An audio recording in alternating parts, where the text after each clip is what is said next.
برزہ اور جو برزہ و رغبت کوئی بھلائی کا کام کرے گا، اللہ کو اس کا علم ہے اور وہ اس کے قدر کرنے والا ہے۔ جو لوگ ہماری نازل کی ہوئی روشن تعلیمات اور ہدایت کو چھپاتے ہیں، درا حالانکہ ہم انہیں سب انسانوں کی رہنمائی کے لیے اپنی کتاب میں بیان کر چکے ہیں، یقین جانو کہ اللہ بھی ان پر لعنت کرتا ہے اور تمام لعنت کرنے والے بھی ان پر لعنت بھیجتے ہیں۔ البتہ جو اس روش سے باز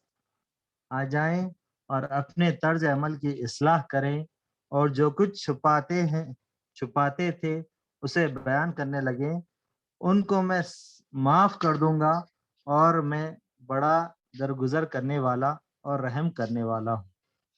جن لوگوں نے کفر کا رویہ اختیار کیا اور کفر کی حالت ہی میں جان دی، ان پر اللہ اور فرشتوں اور تمام انسانوں کی لعنت ہے۔ اسی لعنت زدگی کی حالت میں وہ ہمیشہ رہیں گے، نہ ان کی سزا میں تخفیف ہوگی اور نہ انہیں پھر کوئی دوسری مہلت دی جائے گی۔ تمہارا خدا ایک ہی خدا ہے، اس رہنما اور رحیم کے سوا کوئی اور خدا نہیں۔ صدق اللہ العظیم۔ جزاک اللہ۔ یہ ماسٹر فراز فیصل تھے اور ان کے والد صاحب ترجمہ بیان کر رہے تھے۔ اب معراج صاحب آپ تیار ہیں؟ معراج خان صاحب السلام علیکم۔ جی ہاں ہمارے بھائی میں تیار ہوں، مگر یہ کچھ الگ ہٹ کے جو سنانا چاہ رہا ہوں، مگر وہ انشاءاللہ یہ دعا ہے وہی علامہ اقبال رحمۃ اللہ علیہ کی، تو ہم ہمیشہ سنتے رہتے ہیں، مگر میں اپنے انداز میں کوشش کروں گا انشاءاللہ۔ سناؤں؟ ٹھیک ہے، ہاں بالکل۔ معراج خان صاحب جی۔ لب پہ آتی ہے دعا بن کے تمنا میری، لب پہ آتی ہے دعا بن کے تمنا میری، زندگی شمع کی صورت ہو خدایا میری، زندگی شمع کی صورت ہو خدایا میری، لب پہ آتی ہے دعا بن کے تمنا میری، ہو میرے دم سے یوں ہی میرے وطن کی زینت، ہو میرے دم سے یوں ہی میرے وطن کی زینت، جس طرح پھول سے ہوتی ہے چمن کی زینت، جس طرح پھول سے ہوتی ہے چمن کی زینت، زندگی ہو میری پروان کی صورت یا رب، علم کی شمع سے ہو مجھ کو محبت یا رب، لب پہ آتی ہے دعا بن کے تمنا میری، ہو میرا کام غریبوں کی حمایت کرنا، ہو میرا کام غریبوں کی حمایت کرنا، درد مندوں سے ضعیفوں سے محبت کرنا، میرے اللہ برائی سے بچانا مجھ کو، میرے اللہ برائی سے بچانا مجھ کو، نیک جو راہ ہے اس راہ پہ चलाना मुझको, मेरे अल्लाह बुराई से बचाना मुझको, निक जो राह है उस राह पे चलाना मुझको। जज़ाकल्लाह, शुक्रिया। जज़ाकल्लाह। ये मेराज खान साहब थे, बेहतरीन अंदाज में दुआ ये कर। अब मुनीब भाई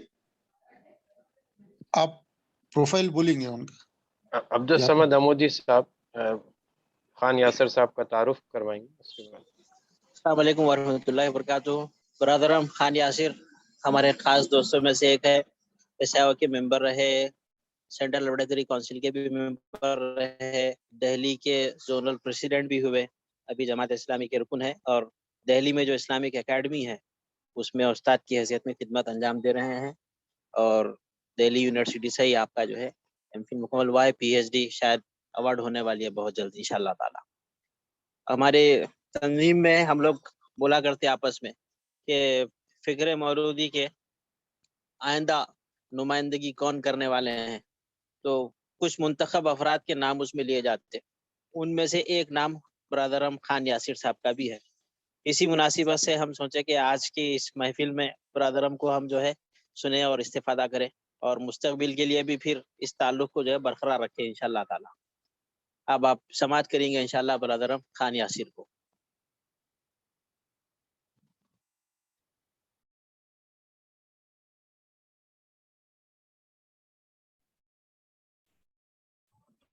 औज़ु बिल्लाहि मिनश शैतानिर रजीम, बिस्मिल्लाहिर रहमानिर रहीम। दीना इंदल्लाहिल इस्लाम, सदक़ल्लाहुल अज़ीम। कादरम अब्दुल समद अलमूदी साहब और दीगर साथियों, अस्सलामु अलैकुम वरहमतुल्लाहि वबरकातुहू। बहुत ही सखावत के साथ ब्रदर ने जो तारुफ कराया है, ये बड़ी जिम्मेदारी की बात है कि उस तारुफ पर खरा उतरना। आज जिस इरादे से मैं आया हूँ वो तो बहुत छोटा सा और मुख्तसर सा काम है जो मुझे करना है, और वो ये है कि कुछ इब्तदाई नौइयत की गुफ्तगू आपके सामने फ़िक्र इस्लामी के हवाले से और मुताले के हवाले से करनी है, और इंशाअल्लाह फिर मौका रहेगा कि हम आपस में एक दूसरे के साथ गुफ्तगू करें और सीखें और सिखाएं। तो उस मौके से मुझे भी इस्तिफ़ादा करने का शौक़ है। ये भी बहुत खुशाइन बात है मेरे लिए कि जब आपके इस इनिशिएटिव का तारुफ कराया गया तो मुझे बड़ा अच्छा लगा, क्योंकि ये वो दौर है जिसमें मादा परस्ती का कुछ ऐसा गलबा है कि लोग जो हैं वो वर्क हार्ड और पार्टी हार्डर वाली जो लाइफ स्टाइल है उसी को अपनाए हुए हैं। और उस लाइफ स्टाइल का मतलब ये है कि आप जो जॉब अपनी करनी है या उस तरह के जो काम करने हैं उनको बड़ी मेहनत से करना है, लेकिन उसके अलावा जो फारिग वक्त मिलेगा, और एक तो वो फारिग वक्त मिलना भी अपने आप में बड़ा दुश्वार है, लेकिन जितना कुछ मिलेगा उसमें आदमी ज़ाती तौर पर अपने इंजॉयमेंट का, और उस इंजॉयमेंट से मुराद किसी न किसी लेवल पर अपनी हैवानी ख्वाहिशात की तकमील के बेहतर से बेहतर वसाइल और ज़राए इख्तियार करने की कोशिश करेगा और उस तरीके से अपने आप को एंटरटेन करेगा। ऐसे में अगर कुछ लोग तैयार होते हैं और लगातार अपनी उस तैयारी के साथ साथ अमली तौर पर अमली इक़दाम के ज़रिए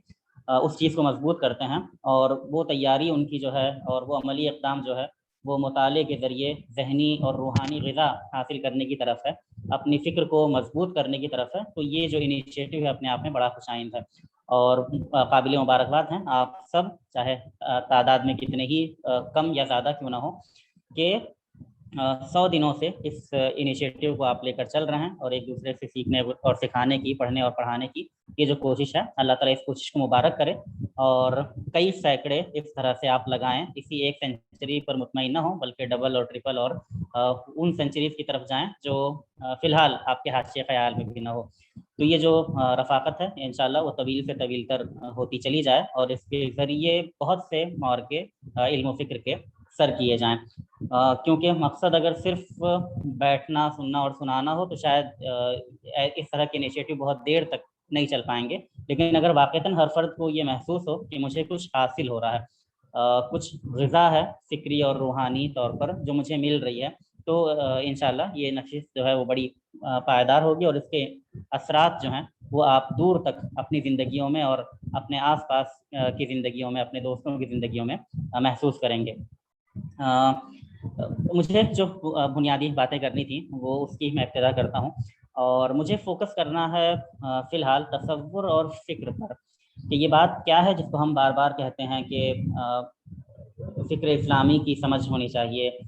दौर हाज़िर में फ़िक्री चैलेंजेस बढ़ जा रहे हैं, तसव्वुरात की सतह पर बिगाड़ पैदा हो जा रहा है और फ़िक्री चैलेंजेस का जवाब देने के लिए फ़िक्री तौर पर पुख्ता अफराद की ज़रूरत है, ऐसे अफराद की ज़रूरत है जो फ़िक्री तूफ़ानों में और इल्म फ़िक्र के मैदान में जो भूचाल सा पैदा कर दिया गया है, जो मुख्तलिफ़ किस्म के अटैक्स हो रहे हैं, उनमें साबित कदमी के साथ ठहर कर जो दरकार इक़दाम हैं वो करने की सलाहियत अपने अंदर पैदा करे। तो दरअसल ये फ़िक्र, नज़रिया, तसव्वुर ये क्या चीज़ें हैं, इसका हम जायज़ा लेने की कोशिश करते हैं दो इस्तिलाहात के हवाले से। पहली इस्तिलाह जो है वो इस्तिलाह कॉन्सेप्ट की इस्तिलाह है और इसकी अहमियत को समझने के लिए एक मिसाल से समझते हुए चलते हैं। जैसे मैं इस वक्त एक कुर्सी पर बैठा हुआ हूँ, आपको नज़र नहीं आ रही होगी लेकिन ये कि आप उसका तसव्वुर कर सकते हैं, इमेजिन कर सकते हैं उसको, क्योंकि आप जानते हैं कि कुर्सी कैसी होती है। इसी बात को ज़रा आगे लेके चलें तो दुनिया में हर कुर्सी को आपने नहीं देखा है, लेकिन उसके बावजूद जब मैं कहता हूँ कि मैं कुर्सी पर बैठा हूँ या फ़लाँ आदमी कुर्सी पर बैठा है या फ़लाँ आदमी ने कुर्सी ख़रीदी है, तो आप जान जाते हैं कि क्या कहा जा रहा है, किस चीज़ के बारे में बात की जा रही है, किस चीज़ के ख़रीदने और उस पर बैठने की बात हो रही है। ऐसा इसलिए होता है क्योंकि कुर्सी का तसव्वुर बिल्कुल वाज़ेह अंदाज में आपके जहनों में रासिख है और आप जानते हैं कि कुर्सी से क्या मुराद है। तो फिर चाहे दुनिया में किसी भी किस्म की कुर्सी पाई जाए, लेकिन आपको उसको अलग से उसकी नॉलेज हासिल करने की ज़रूरत नहीं होती है क्योंकि वो नॉलेज ऑलरेडी आपके पास है। बिल्कुल उसी तरह हम देखते हैं कि बचपन में इब्तदाई क्लासेस में हमें 0, 1, 2, 3, 4, 5 पूरा नंबर पढ़ाए गए थे, 10 तक कह लीजिए, 100 तक कह लीजिए, लेकिन हम में से कोई भी ऐसा नहीं होगा जिसने मिसाल के तौर पर 1000 तक गिनती गिनी होगी या 1 लाख तक गिनती गिनी होगी। लेकिन हम में से तमाम अफराद के कॉन्सेप्ट 0 से 9 तक के जब क्लियर हैं तो बड़े से बड़ा अदद हमारे सामने पेश कर दिया जाए, मिसाल के तौर पर 10,119 लिख कर हमारे सामने पेश कर दिया जाए, हम उसको पढ़ लेंगे। और ऐसा इसलिए होगा क्योंकि हमारा 0 से 9 तक के नंबरों की और नंबरों के स्टेटस की और इकाई और दहाई और सैकड़े के कॉन्सेप्ट जो हैं वो क्लियर हैं। तो अब हमें इस बात की ज़रूरत नहीं है कि हमने 1 से लेके 20,000 या 1 से लेके 40,000 तक की गिनती गिनी हो, हम जानते हों। नहीं, हमारे सामने कोई भी अदद पेश किया जाएगा, चाहे ज़िंदगी में पहली बार उस अदद को हम देख रहे हों, लेकिन उसके बावजूद हम उसको पहचान लेंगे, उसको बोल देंगे और हमें उसको रटने की ज़रूरत नहीं होगी। ऐसा इसलिए होगा क्योंकि हमारा तसव्वुर कॉन्सेप्ट क्लियर होगा। तो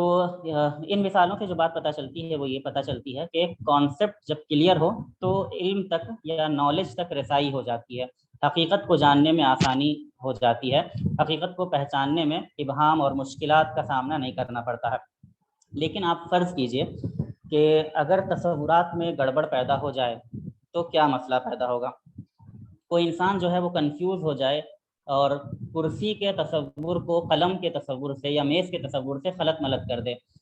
तो वो मुख्तलिफ़ किस्म की कन्फ्यूजन्स में मुब्तला होगा। कोई आदमी कहेगा कि मैंने कुर्सी ख़रीदी है, वो समझेगा कि कलम ख़रीदी है। कोई आदमी कहेगा कि मैं कुर्सी पर बैठा हूँ, वो बड़ा अफसोस का इज़हार करेगा कि कलम भी कोई बैठने की चीज़ है, कलम पर क्यों बैठ गए, आपको तो बड़ी तकलीफ़ हुई होगी, कलम चुभ गया होगा आपको। तो वो जो तमाम चीज़ें हैं वो बहुत मसले उसके होंगे। फिर ये खुद जब लफ्ज़ को इस्तेमाल करेगा तो गलत जगह पे इस्तेमाल करेगा। कुर्सी को कलम समझता है तो कहेगा कि मैं कुर्सी से लिखता हूँ, मेरी कुर्सी बड़ी अच्छी है और बहुत से रंग से लिखती है, इसमें मैं रोशनाई डालता हूँ, वगैरह वगैरह। और जो कॉमिकल सिचुएशन अराइज होगी वो आप उसका तसव्वुर कर सकते हैं। आप कहेंगे कि ऐसा नहीं होता है, कोई आदमी कुर्सी में कलम में कंफ्यूज नहीं होता है। आप सही कह रहे हैं, लेकिन तसव्वुरात की दुनिया में कंफ्यूजन ज़रूर पैदा होते हैं। तो जिस तरह से आपका ये तसव्वुर कुर्सी का तसव्वुर कुर्सी को तय करने में और उसमें कंफ्यूज होने से रोकता है, उसी तरह दीगर बहुत सारे तसव्वुर हैं जो अगर सही हों तो आप सही रहेंगे और अगर गलत हो जाएं तो इज्तिमाई ज़िंदगी में मुख्तलिफ़ किस्म की गलतियाँ सरज़द होंगी और इनको पता नहीं चलेगा, वो समझेगा कि मैं बिल्कुल सही कह रहा हूँ। तो इंसान जब तक तसव्वुर को क्लियर नहीं किया जाएगा तक मसला होता है। इसकी एक है اور آزادی کے جو میننگ ہے وہ ہم میں سے ہر ایک ذہن میں ہے کہ انسان جو ہے وہ آزاد ہے، وہ جو چاہے کر سکتا ہے، البتہ اس کی ایک حد ہے جس میں وہ آزاد ہے، اور یہ حد جو ہے یہ اللہ تعالیٰ نے بنائی ہے۔ جو حدود اللہ کو توڑ دے وہ پھر انسان مطلب جو ہے وہ اسلام کے دائرے میں نہیں رہتا۔ یعنی انسان کا کام یہ ہے، ایک مسلمان کا کام یہ ہے کہ اللہ تعالیٰ نے جو حدود بنائی ہیں اسی کے اندر اندر رہ کر آزادی کے ساتھ اپنا معاملہ طے کرے، اور اگر وہ حدود اللہ سے بغاوت کرتا ہے، حدود اللہ سے خارج ہو جاتا ہے، اللہ کی حدود کو نہیں مانتا، اللہ کے احکامات کو تسلیم نہیں کرتا، تو اس کا شمار جو ہے وہ اطاعت کرنے والوں میں نہیں بلکہ بغاوت کرنے والوں میں ہوگا۔ اور آزادی میں بغاوت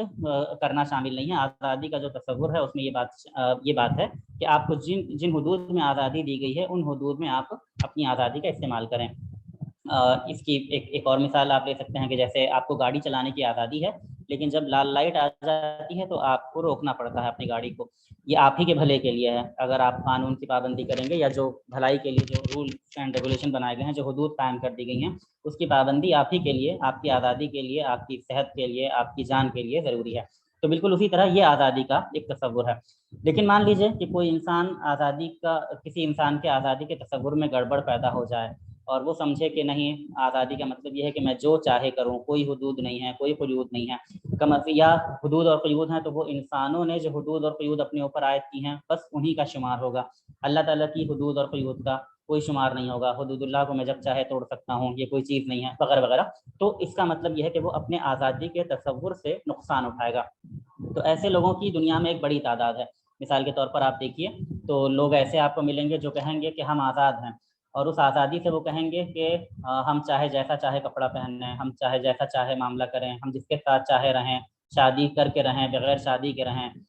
جیسے چاہے ہم اپنی زندگی گزار سکتے ہیں۔ تو کوئی آ رہا ہے اور بے حیائی کو آزادی کے نام سے ڈیفینڈ کر رہا ہے، کوئی آ رہا ہے اور سرکشی کو آزادی کے نام سے ڈیفینڈ کر رہا ہے، کوئی آ رہا ہے اور ظلم کو آزادی کے نام سے ڈیفینڈ کر رہا ہے، کوئی آ رہا ہے اور ہومو سیکشوالٹی اور اس طرح کی چیزوں کو آزادی کے نام سے ڈیفینڈ کر رہا ہے۔ تو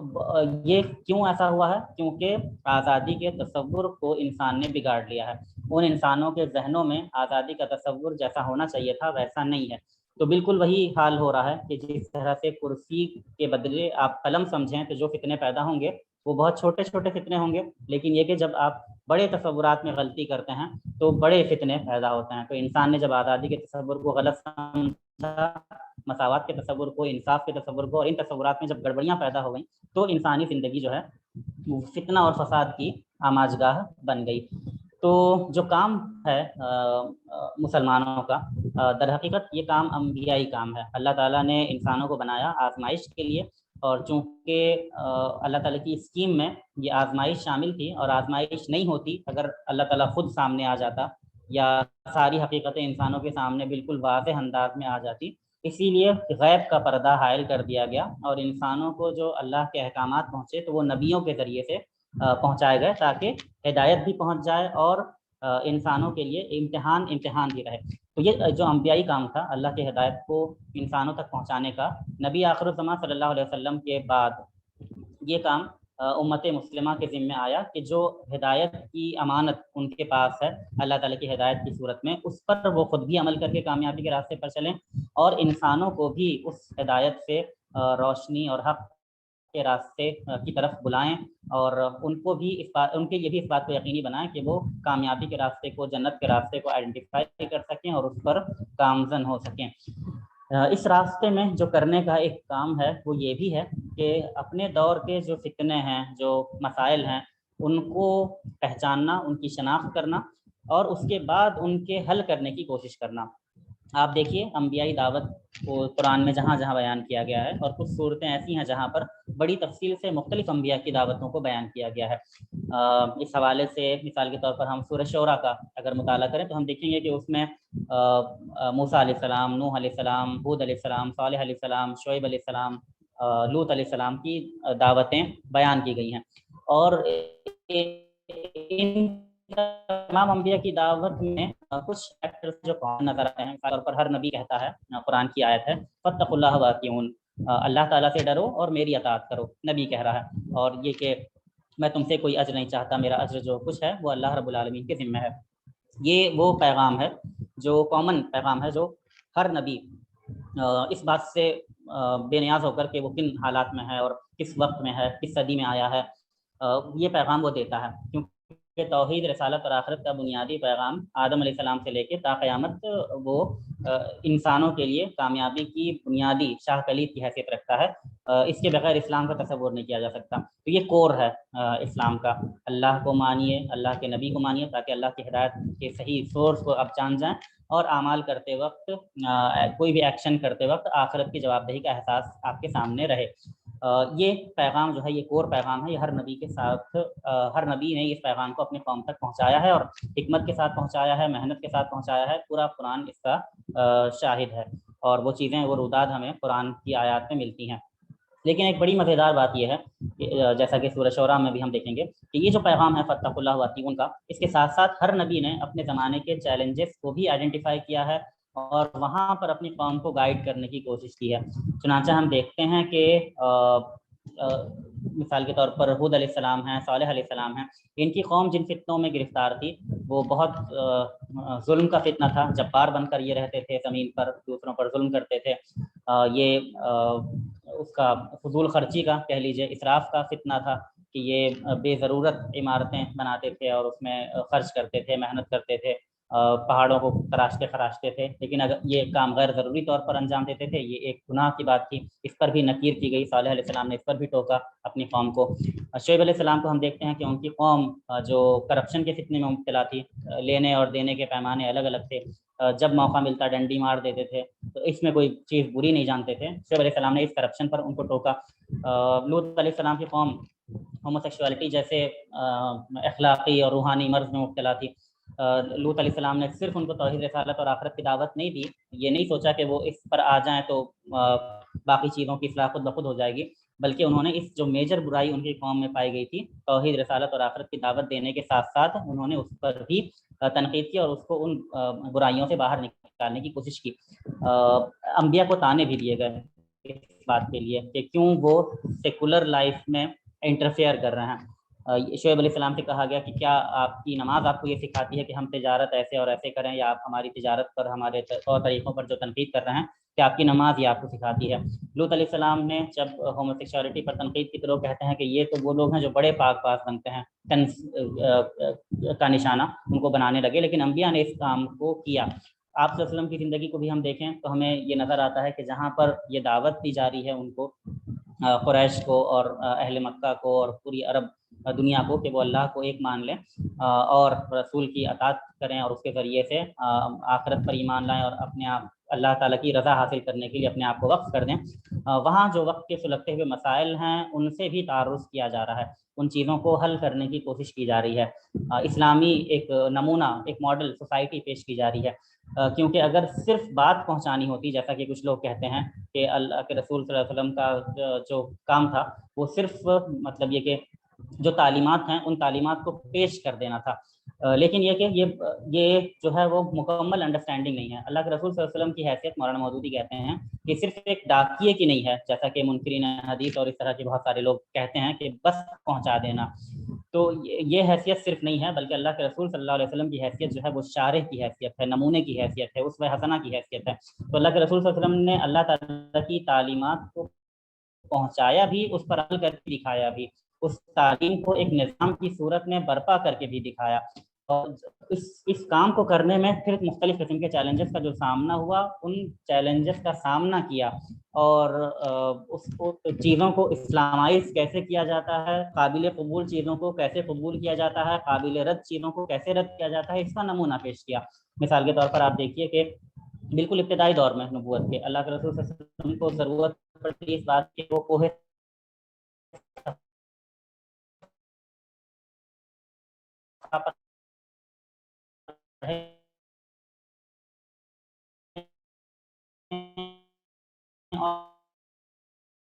और ऐलान करें,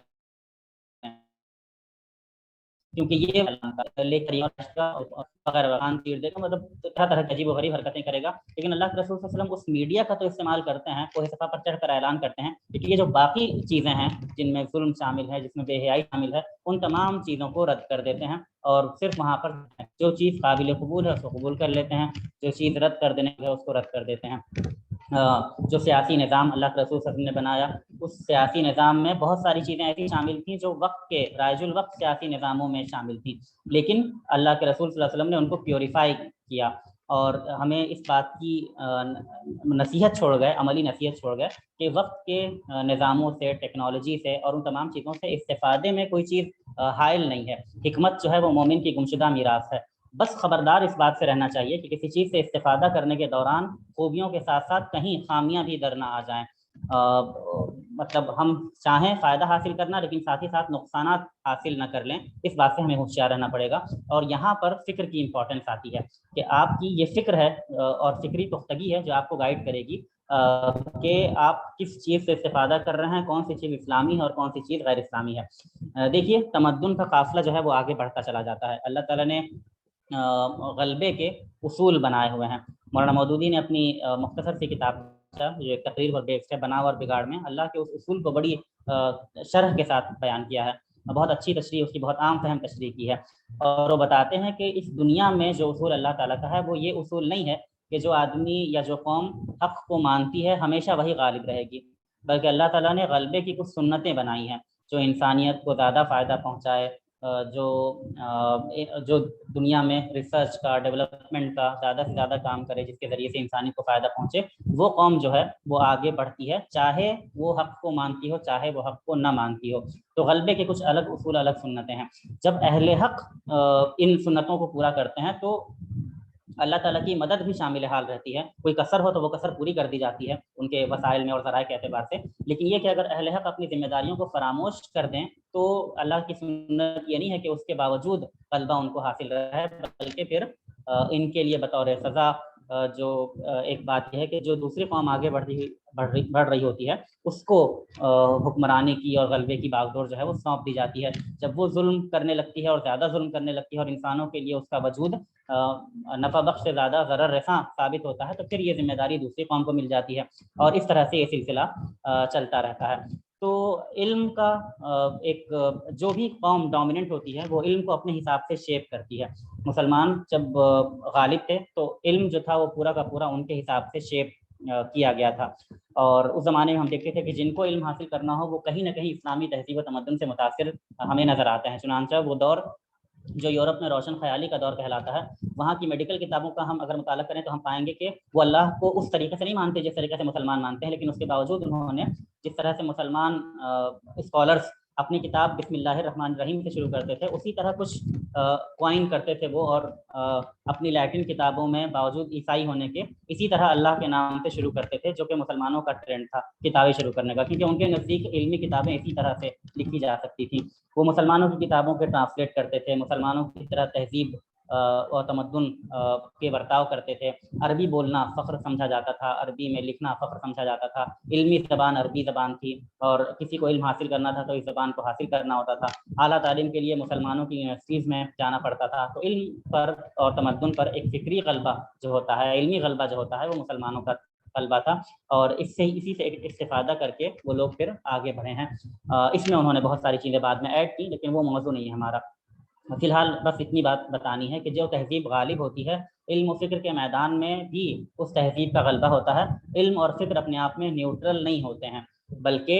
वो एक आइडियोलॉजी के तहत होते हैं और उसी आइडियोलॉजी को आगे बढ़ाने वाले होते हैं। तो जो गालिब क़ुव्वत है इल्म और फ़िक्र के मैदान में, यकीनन वो आगे है। उससे इल्म और फ़िक्र का इक्तिसाब आपको करना होगा, लेकिन ये इक्तिसाब अगर आपने उन्हीं की शर्तों पर किया तो आप अपनी कौम को, अपनी मिल्लत को और अपने नज़रिए को आगे नहीं बढ़ाएंगे, बल्कि उन्हीं के नज़रियात को आगे बढ़ाने वाले होंगे। तो ये लेकिन ये इस्तिफ़ादा अगर हम अपनी शर्त पर करेंगे, अपने उसूलों के मुताबिक करेंगे, जो चीज़ हमें काबिल कबूल नज़र आएगी उसको कबूल करेंगे, जो चीज़ हमें काबिल रद्द नज़र आएगी बग़ैर किसी एहसास कमतरी और मरूबियत के उसको रद्द कर देने का जज्बा भी अपने अंदर रखेंगे, हिम्मत अपने अंदर रखेंगे, तब ये ऐसा होगा कि उससे हम अपने आप को, अपनी कौम को, अपने नज़रिए के अलमबरदारों को आगे बढ़ाने वाले होंगे और ये वो चीज़ है जो हमें गलबे के रास्ते की तरफ ले जाएगी। तो ये इस काम के लिए जो चीज़ ज़रूरी है वो फ़िक्री पुख्तगी, उसी का नाम है। और ये इसको आप इस तरह से तसव्वुर कर लीजिए कि मैंने एक कार्टून देखा था जो किताब पढ़ने की अहमियत के बारे में बता रहा था, और वो कार्टून कुछ इस तरह से था, अभी वो है नहीं कि उसका लिंक मैं आपके पास शेयर कर सकूं, लेकिन मैं आपको डिस्क्राइब कर दे रहा हूँ وہ یہ تھا کہ ایک پہلی تصویر میں ایک آدمی کتاب کھولتا ہے اور کتاب میں سے روشنی نکلتی ہے. دوسری تصویر میں دکھایا جاتا ہے کہ وہ شخص کتاب بند کر دیتا ہے, اب اس کی آنکھوں میں وہ روشنی ہے جو کتاب پڑھ کر اس کو حاصل ہوئی ہے, اور اس کی تیسری تصویر میں دکھاتے ہیں کہ اب اس روشنی سے وہ دنیا کو دیکھ رہا ہے. وہ دنیا جو اس کے لیے اندھیرے میں تھی پہلے, لیکن اس نے کتاب کھولی اور کتاب سے روشنی حاصل کی, اب اس کی آنکھوں میں روشنی ہے اور اب وہ دنیا کو دیکھ پا رہا ہے. یہی کیفیت ہماری ہونی چاہیے مطالعے کے دوران, کہ ہم قرآن کا مطالعہ کریں تو اس طور پر کریں کہ وہ روشنی ہماری آنکھوں میں اور ہماری نظروں میں آ جائے. سیرت کا اور حدیث کا مطالعہ کریں تو اس طرح کریں کہ وہاں سے ہم روشنی حاصل کریں اور دنیا کو اس روشنی میں دیکھیں, قرآن کی روشنی میں, سیرت کی روشنی میں, حدیث کی روشنی میں, اسلامی لٹریچر کی روشنی میں, فکر اسلامی کی روشنی میں. تو جو کام ہے ہمارا وہ یہ ہے کہ مطالعے کے ذریعے جو ہمیں اچیو کرنا ہے, علم کے ذریعے جو چیز ہمیں حاصل کرنی ہے وہ یہ کرنی ہے کہ ہم اپنی فکر کو اسلامی بنائیں, تاکہ جو چیز ہمارے سامنے آئے, جس چیز پر ہماری نظر پڑے, تو ہمیں یہ سوال پریشان نہ کرے کہ اس چیز کو قبول کرنا ہے کہ رد کرنا ہے. ہماری نظر یہ ہمیں بتا دے کہ یہ چیز اسلامی ہے یا غیر اسلامی ہے. چیزوں کے حق ہونے کا اور باطل ہونے کا, فائدہ مند ہونے کا, نقصان دہ ہونے کا جو جائزہ ہے وہ ہم اپنی نظر کے ذریعے لے سکیں, اپنے علم کے ذریعے لے سکیں. یہ چیز ہے فکری پختگی. اگر یہ نہ ہو تو ہم ایسی چیزیں بھی اپنے اندر لے لیں گے, اپنی فکر کا حصہ بنا لیں گے جو چیزیں غیر اسلامی ہیں. اور اگر یہ ہو تو وہ چھلنی ایک ایسی لگے گی جس کے ذریعے غیر اسلامی چیزیں الگ ہو جائیں گی, اور وہ چیزیں جو قابل قبول ہیں ان کو لینے اور حکمت کی اپنی گمشدہ میراث کو حاصل کرنے اور اپنے جو علم کا قافلہ ہے اس کو آگے بڑھانے میں ہم کامیاب ہوں گے. تو یہ چیز ہمیں حاصل کرنی ہے. یہ چیز کھلے ذہن سے, کھلے دماغ سے, بہت محنت سے, قرآن کے ساتھ, حدیث کے ساتھ, سیرت کے ساتھ اپنے تعلق کو مضبوط کر کے یہ چیز ہمیں حاصل ہوگی. جو دور حاضر میں اسلامی لٹریچر پروڈیوس کیا گیا ہے, مولانا مودودی ہیں, صدر الدین اصلاحی صاحب ہیں, سید قطب ہیں, اور اس طرح کے جو اساتین ہیں, ان کی تحریروں کا مطالعہ کرنا ہوگا اور دیکھنا ہوگا کہ اپنے وقت اور حالات میں انہوں نے کس طرح کی چیزوں کا سامنا کیا ہے. جاہلیت کا مطالعہ کرنا ہوگا اور دیکھنا ہوگا کہ کیا چیزیں ایسی ہیں جو انہیں کامیاب بنا رہی ہیں اور کون سی چیزیں ایسی ہیں جو ان کی ناکامی کا باعث ہیں. کس چیز کو عکس کیا جا سکتا ہے اور کس چیز میں ہمیں امپرومنٹ کرنے کی ضرورت ہے. تو یہ بات نہیں ہے کہ ہم جو کچھ علم و فکر کا سرمایہ دنیا نے پروڈیوس کیا ہے ساری چیزوں کو ریجیکٹ کرنے کے لیے اٹھے ہیں. نہیں, ایسا نہیں ہے. ہم ان سے اخذ کریں گے, استفادہ کریں گے, لیکن یہ کہ ہم اپنی شرطوں پر کریں گے, اپنی فکر اور اپنے نظریے کے مطابق کریں گے. اس ٹاسک کو اگر ہم سمجھ لیں, یہ کتنا بڑا کام ہے اس کو سمجھ لیں, اور اپنے آپ کو کسی نہ کسی درجے میں اس کام کے لیے تیار کر سکیں, اپنی نسلوں کو اس کام کے لیے ہم تیار کر سکیں, تو یہ ایک بڑا کام ہوگا اپنے آپ میں. ضرورت اس بات کی ہے کہ اس طرح کے جو انیشیٹوز آپ لے رہے ہیں ذاتی سطح پر, انفرادی سطح پر اور اجتماعی سطح پر, تو یہ چیز ہمارے سامنے رہے کہ کام کتنا بڑا ہے اور کس طریقے سے اس کو انجام دیا جانا ہے. جزاک اللہ. وآخر دعوانا الحمد للہ رب العالمین.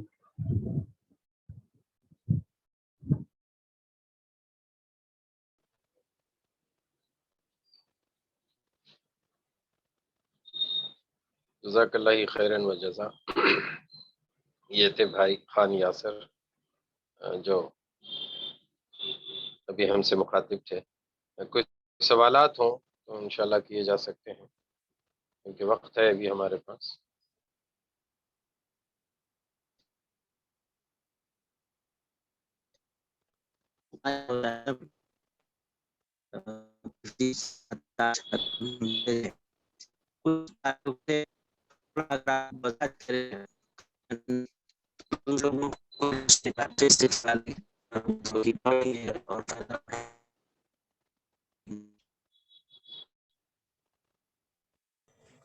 مودی صاحب کی آواز کلیئر نہیں ہے. ہاں, میں بھی یہی بولنے والا تھا ابھی کہ آواز نہیں آئی آپ کی مودی صاحب. میں یہ عرض کر رہا تھا کہ آپ کی ایک بہت اہم کتاب ہے جی چاہتا ہے نقش قدم چومتے چلے, تو اگر تھوڑا اس کا تعارف آپ نے کیا سوچ کے اس کو لکھا تھا بیان کریں, ہم لوگ ہم سے جو ہے فائدہ اٹھائیں گے. میں تو پڑھا ہوا ہوں 2 بار, لیکن جی جزاک اللہ. مودی صاحب نے جس کتاب کا تذکرہ کیا ہے اس کا نام ہے جی چاہتا ہے نقش قدم چومتے چلیں. کوشش یہ تھی اس کتاب کو تحریر کرنے کے دوران کہ 19ویں اور 20ویں صدی میں ایک بالکل نئے قسم کے حالات کا امت مسلمہ کو سامنا تھا. نئی بات یہ نہیں ہے کہ جاہلیت کا حملہ ہو رہا ہے. جاہلیت کا اصل میں مسئلہ یہ ہے کہ ہر بار نئے طریقے سے حملہ ہوتا ہے. تو 19ویں اور 20ویں صدی میں نئے قسم کے مسائل کا ہمیں سامنا تھا, اور اس میں جن لوگوں نے اسلام کا کام کیا ہے اور مختلف محاذوں پر مختلف ممالک میں اسلام کے پیغام کو لوگوں تک پہنچانے میں، اسلامی نظام قائم کرنے میں، اسلامی تحریکات کو لیڈ کرنے میں، ایجوکیشنل انسٹیٹیوٹس قائم کرنے میں، یا تحریری اور صحافیانہ قسم کی خدمات کو انجام دینے میں جن لوگوں کا نمایاں کردار رہا ہے، ان لوگوں کا ایک تعارف سامنے آئے۔ اس کے پیش نظر جو مقصد تھا وہ یہ تھا کہ آج کل کے حالات ہمیں یا ایک عام مسلم نوجوان کو، ہمیں تو نہیں اس طرح سے کہنا چاہیے کہ بہت ساری چیزیں کلیئر ہیں، لیکن ایک عام مسلم نوجوان کو مایوسی کی طرف لے جاتے ہیں کسی نہ کسی طرح، اور ایسا محسوس ہوتا ہے کہ کچھ کیا نہیں جا سکتا۔ تو اس کتاب کو لکھنے کے پیچھے یہ تھا کہ کام کیا گیا ہے، بہت سارے لوگوں نے بہت سے اقدامات کیے ہیں، بہت کچھ، اور حالات جو ہیں وہ پہلے سے زیادہ سخت تھے، اس کے باوجود یہ کام ہوئے ہیں۔ تو 19ویں اور 20ویں صدی کے صبر آزما حالات میں جن شخصیات نے عالمی سطح پر مختلف تحریکی خدمات انجام دی ہیں، ان کا ایک تعارف پیش کرنے کی کوشش کی گئی ہے۔ تو ایسی 40 شخصیات ہیں جن کو کور کیا گیا ہے، اس میں بر صغیر کے علاوہ یعنی ہندوستان، پاکستان وغیرہ کے علاوہ عرب دنیا کی، فلسطین کی، چیچنیا کی، الجیریا، مطلب بہت سارے ممالک کی جو شخصیات ہیں، ان کا، انڈونیشیا، ایک ایسا پیش کیا گیا ہے، ترکی کی اور بھی دیگر جگہوں کے، کہ اسلام کی راہ میں جو مختلف قسم کے چیلنجز آئے مختلف ممالک میں، تو ایسا نہیں ہوا کہ بالکل خالی ہو گیا معاملہ اور کوئی رسپونڈ کرنے والا نہیں تھا، بلکہ جو کام یہاں پر بتایا گیا کہ ہم فکری طور پر کام کرنا ہے، عملی طور پر کام کرنا ہے، ویسا کام کرنے والے لوگ ہر دور میں موجود رہے ہیں، اور جب ہم ان کے حالات زندگی کا مطالعہ کرتے ہیں تو خود ایک انسپریشن محسوس کرتے ہیں۔ بس وہی انسپریشن ہم محسوس کریں، اسی مقصد کے تحت اس کتاب میں ایسی 40 عظیم شخصیات کا تعارف کرایا گیا ہے جنہوں نے نامساعد حالات میں 19ویں اور 20ویں صدی کے پرابلمٹک حالات میں اسلام کی شمع روشن کرنے کا، روشن رکھنے کا کام کیا، اور اس سلسلے میں مختلف قربانیاں دیں، اور انہی قربانیوں سے ان کی زندگی عبارت رہی۔ تو یہی ایک ہلکی پھلکی کوشش تھی۔ آپ اس کا مطالعہ کیجیے، اور اس سلسلے میں کوئی سجیشن وغیرہ ہو تو اس کے سلسلے میں بھی ربط کیجیے۔ تو یہ ایک مختصر سا تعارف تھا اس کتاب کا۔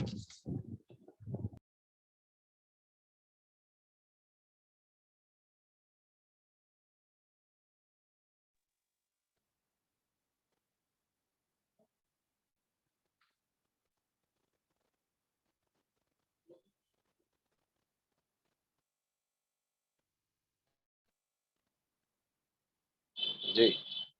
کوئی سوال اور؟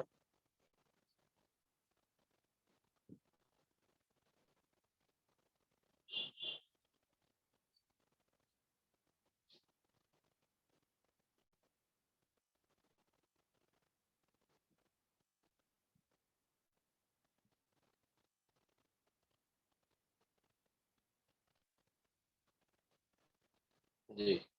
لگتا ہے، جی ہیمنت بھائی،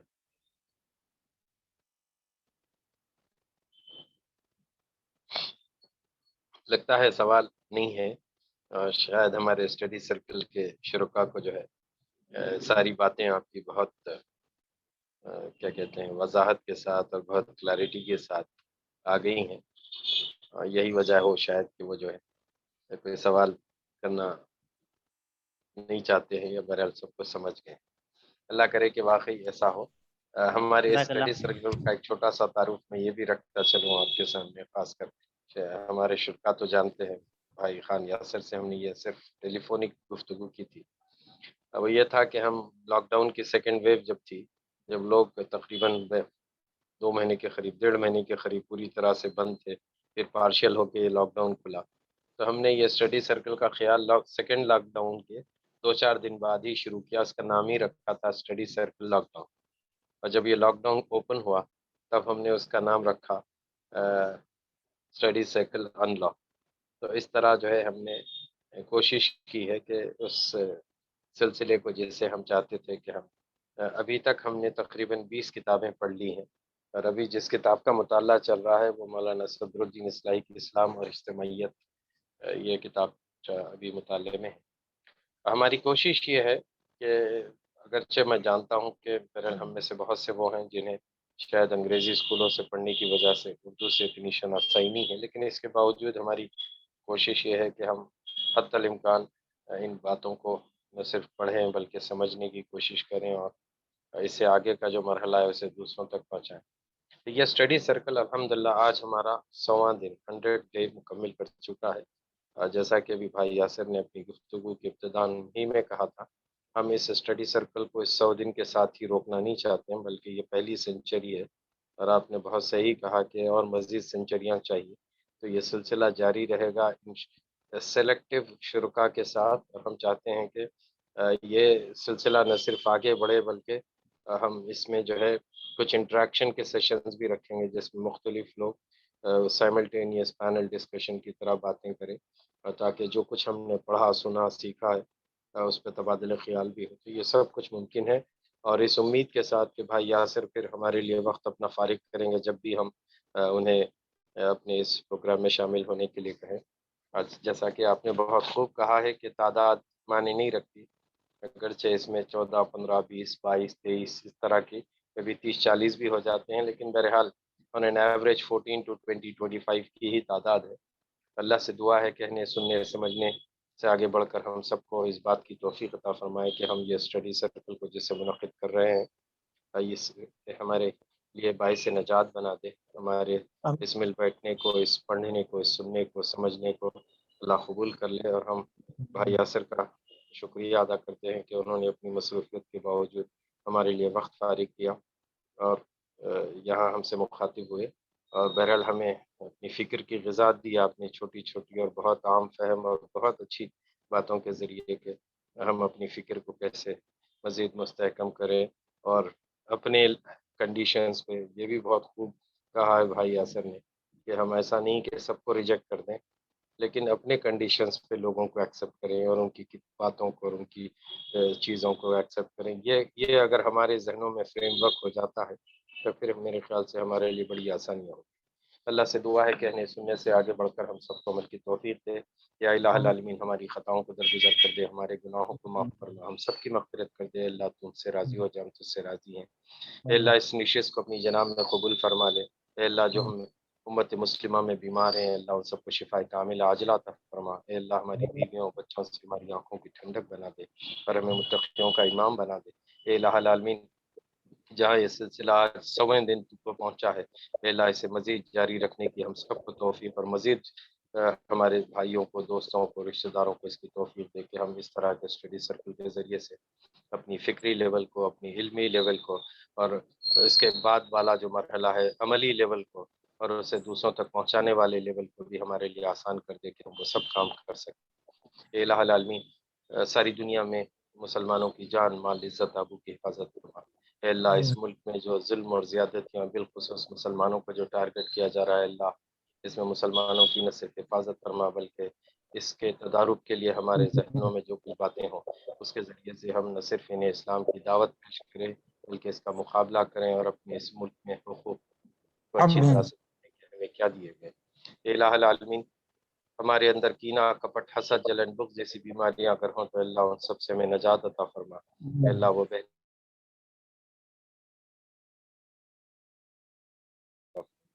اللہ ہمارے